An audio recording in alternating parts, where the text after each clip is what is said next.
Nobody here loves Umar ibn al-Khattab because he had permanent marks on his cheeks from crying out of fear of Allah. Nah, cuz we love Umar ibn al-Khattab because when his name was mentioned, the kuffar used to shake in their knees. No one loves Umar ibn al-Khattab because he had permanent marks on his shoulders.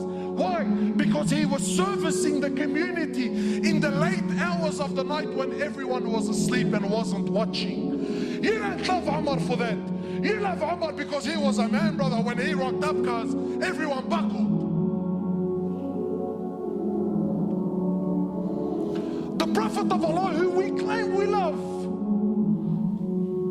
Because I'm sure you're thinking in your mind, Wallah, brother, may Allah reward you. Very nice khutbah, very emotional, very touching. Because you don't understand what this person did to me is unforgivable.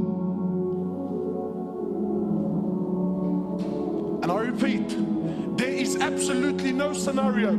I don't care if he shot your mother, he shot your father, he raped your child. I don't care what scenario you could possibly throw at me. Forgiveness is the key. The Prophet of Allah for 13 years in Mecca, live this with me, 13 years in Mecca, prosecuted, harmed, sworn at, spat at, had dust thrown in his face. They killed his companions. For what? For what? What crime did he do? What crime did he do? What? He looked at someone's sister? What? He didn't cough up his money at the end of the business transaction?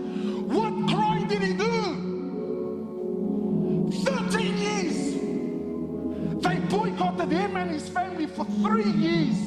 Sahaba said we were eating the leaves of the trees until our droppings became like the droppings of animals for 3 years. For what? What crime? They divorced his daughters. Sumayya radiallahu in front of the Prophet, publicly. I'm not telling you, wallah, you know what, that they started sending around a WhatsApp video about what. No. Publicly, live, in front of the Prophet and his companions, they grabbed Sumayya, a woman. They grabbed her publicly.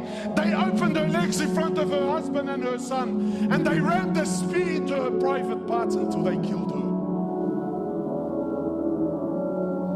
Exiled him from his land, Mecca. Exiled him for 18 months in Medina. 18 months he was crying. Why?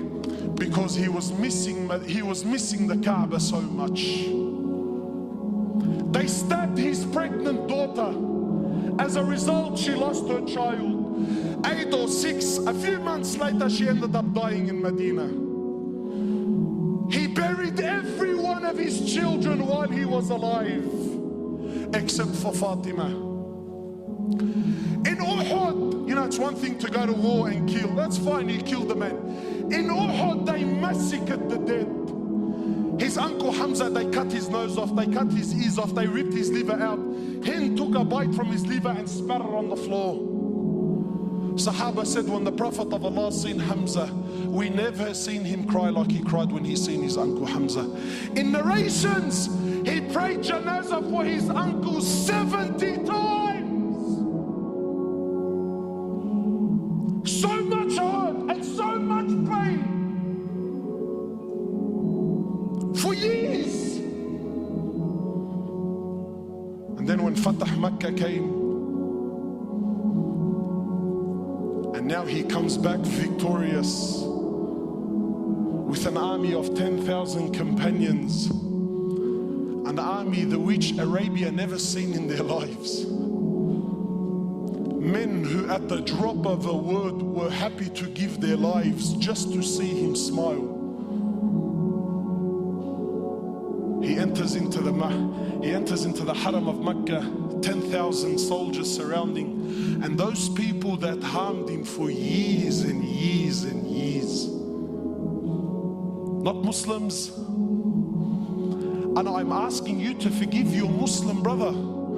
God forbid I should ask you to forgive kuffar. I'll be labeled on the payroll, scholar for $1. Wallahi, you mop the floor with me. So I'm not even going to dare to go down that road. God forbid we should follow the sunnah of Rasulullah sallallahu alaihi wasallam. No way, brother. He enters into the haram, 10,000 soldiers surrounding the haram. Those people that harmed him for years and years. Where are they going to go now, bro? Talk about the tables turning, huh? So he looks at them. He says to them, and what do you think I will do with you today? What do you think I will do today? They said, you're an honorable, generous person, the son of an honorable, generous person. The Prophet of Allah turns around and says to the kuffar, اذهبوا فأنتم الطلقاء. Go, every single one of you are free, I forgive you. Where's this sunnah in our lives, man? Where's this deen?